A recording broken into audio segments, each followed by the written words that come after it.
আল্লাহ কাছে আল্লাহ বলুন না সুবহানাল্লাহ। শুধু তাই নয়, রমজান মাসের রোজা আদায় করার পর শাওয়াল মাসের রোজা, 6টি রোজা আদায় করা মানে রমজান মাসের রোজা কবুল হওয়ার আলামত। আল্লাহ বলুন না সুবহানাল্লাহ।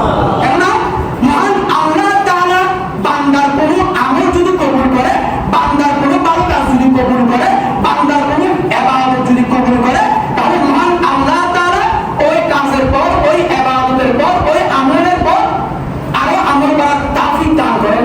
আল্লাহ বলেন না সুবহানাল্লাহ। সুতরাং কোন নেক আমল করার পর পরবর্তী কোন নেক আমল, কোন ভালো কাজ, কোন ইবাদত করা প্রথম আমল, প্রথম ইবাদত কবুল হওয়ার আলামত। আল্লাহ বলুন না সুবহানাল্লাহ।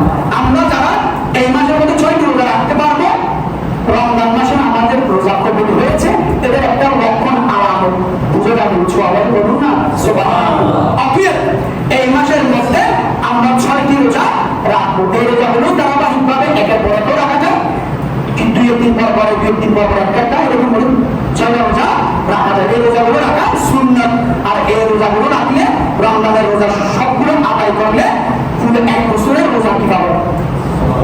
সওয়াব পাবো। এখানে একটা মাসালা, সেটা হলো মহিলারা তো রমজানের মধ্যে সব রোজা কি করতে পারে না, রাখতে পারে না, তাদের হাইয়েস্ট নেওয়ার একটা কি আছে, বিষয় আছে।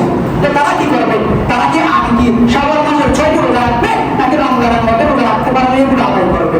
আগে রমজানের মধ্যে যে রোজাগুলো রাখতে পারে না আগে এগুলো আদায় করবে, এবং শাওয়াল মাসের 6টি রোজা আদায় করবে। মহান আল্লাহ তাআলা এই নিয়ম অনুযায়ী এই মাসের মধ্যে 6টি রোজা রাখার সেই তৌফিক দান করুন। সকলে বলুন আমিন। ওয়া আখিরু দাওয়ানা আলহামদুলিল্লাহি রাব্বিল আলামিন।